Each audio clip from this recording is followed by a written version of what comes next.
In a blow to Democrats, the Virginia Supreme Court has tossed out a new congressional map approved by voters last month.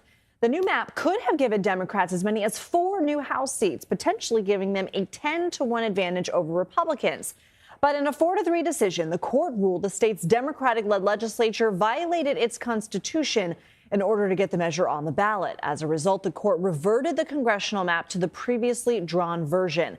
Joining us now is CBS News Executive Director of Elections and Surveys, Anthony Salvanto. So, Anthony, more than half the state voted in favor of this map. What more can you tell us about what happened? So if I show you the map here of the U.S., and these are the changes that you and I have talked about throughout the year that are going on in the states over redistricting, right? So now, of course, we've taken Virginia off of that map. And as you pointed out, the Ds had hoped to gain 3 to 4 more seats. Why is that important? Because remember, Texas redrew its maps. California responded in turn with a referenda of their own, and then a string of Republican-led states, Ohio, North Carolina, each redrew its maps to try to pick up the Republicans, a few more as well. The other part of this, Lindsay, is don't forget, the U.S. Supreme Court just ruled regarding the Voting Rights Act. And that's going to have implications here, too. So if I sort of push on here and I show you the overall U.S. map, this is from 24, but you get the idea.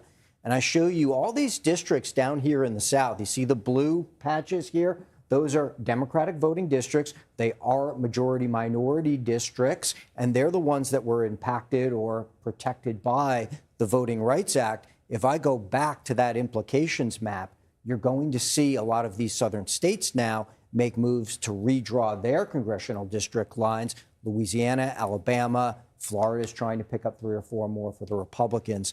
Net, if all that happens, and there is uncertainty here, but that would lead to, in the redistricting fights, a net favorable for the favorable advantage for the reps. So the Supreme Court ruling, you're talking about the fact the Supreme Court just ruled that political gerrymandering is kosher, but not racial gerrymandering. Now, as you said, net Republican gain. Do we know right now how this is going to shake out in November? So what happens is everything I'm showing you here is uncertain, because what this is based on is first start with voters. OK, we know that more than 90% of voters who are partisan pick their same party all the time. That's what allows people who draw redistricting lines to sort of make assumptions about which way voters are going to go when they draw those lines, okay? So that's been pretty consistent. The other part of this is that there are very few competitive seats up this year. Now, that's in part because of all this redistricting or gerrymandering, but I estimate right now that just about 10% of the House, if that seems like a small number, it historically is going to be in what we consider a toss-up or maybe just a lean kind of seat, right? Only about 40 seats out of 435. That makes the implications of this even more impactful, possibly. Having said all that, look, when you redraw these district lines, you're moving voters together, and you might be diluting the voting power in order to stretch those lines out. You might be creating more uncertainty. So everything I say here, if voters shift their voting patterns a little bit, all of that could change.